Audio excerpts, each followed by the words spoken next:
Hi. Recently I read a news article titled, Yazidis commit mass suicide after rape by Islamic State fighters.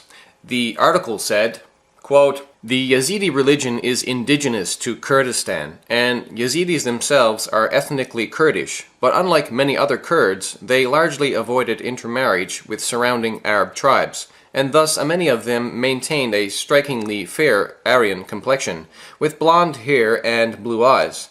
By raping their women, Islamic State fighters complement the slaughter and forced conversions of the Yazidis by impregnating them and breaking their bloodline, according to one leading Kurdish activist."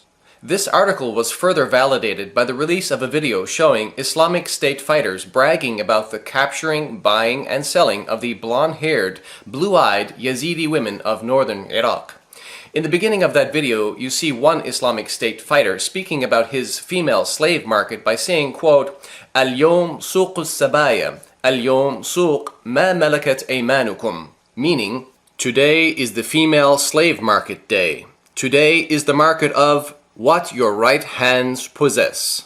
And of course he is referring to a Quranic teaching here, as the Quran calls female slaves, quote, "those whom your right hands possess." See Quran chapter 4, verse 24. Also in this video, the Islamic State fighter says, "The price depends. If she has blue eyes, it will be different." Now we must ask ourselves, does this obsession and sexual desire to capture and enslave blonde-haired, blue-eyed non-Muslim women have any basis in the teachings of the Quran and Muhammad? I will answer this question by starting with the Quran. In chapter 9, verse 49, we read, وَمِنْهُمْ مَنْ يَقُولُ ذَلِّي وَلَا تَفْتِنِّي أَلَا فِي الْفِتْنَةِ سَقَطُوا وَإِنَّ جَهَنَّمَ لَمُحِيطَةٌ بِالْكَافِرِينَ, which translates as, "And among them is he who says, grant me leave," meaning to be exempted from jihad, "and put me not into trial. Surely they have fallen into trial, and verily hell is surrounding the disbelievers." Now, in order for us to understand the historical context of this Quranic revelation, we first need to turn to the tafsir or exegesis literature for an official Islamic commentary on the Quran. In the popular and widely used Tafsir al-Tabari, it says the following about Quran chapter 9 verse 49. وَذَكَرَ أَنَّ هَذِهِ الْآيَةِ نَزَلَتْ فِي الْجَدِّ بْنِ قَيْسٍ. It was mentioned that this verse was revealed regarding a man named Al-Jadd ibn Qais.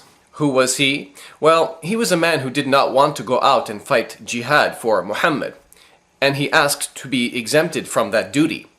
As we read in the tafsir, he said to Muhammad, وَلَا تَفْتِنِّي يقول وَلَا تَبْتَلِنِي بِرُؤْيَةِ نِسَاءِ بَنِي الْأَصْفَرِ وَبَنَاتِهِمْ فَإِنِّي بِالنِّسَاءِ مُغْرَمْ فَأَخْرُجُ وَآثَمْ بِذَلِكَ.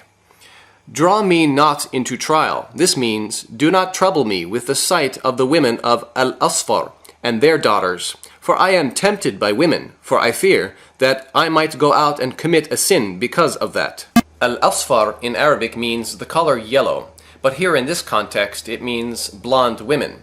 So why did this man named Al-Jadd react to Muhammad that way? Well, the answer is, Muhammad was enticing his men to go out and fight jihad by promising them blonde female slaves, as we read in the tafsir, عن مجاهد في قول الله إئذن لنا ولا تفتني قال رسول الله اغزوا تبوك تغنموا بنات الأصفر والنساء الروم فقال الجد إئذن لنا ولا تفتنا بالنساء. It was narrated by Mujahid regarding Allah saying, quote, "Grant me exemption and draw me not into trial," that the messenger of Allah, meaning Muhammad, said, "Invade Tabuk, and your spoils will be the daughters of Al-Asfar," meaning the blonde people, "and the women of Rome." So Al-Jadd replied, "Grant us exemption and draw us not into trial with women." So finally, we see here in the commentary of At-Tabari that the Quran chapter 9 verse 49 is really about Muhammad enticing his men to fight jihad by promising them blonde female slaves. And according to Al-Jadd, Muhammad's enticing was leading him towards temptation to sin.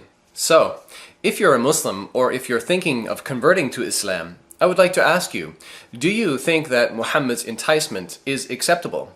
Look, you can claim that the Islamic State does not represent true Islam, And you can dismiss and ignore any Islamic State fighter who refers to white women like they are objects for sale.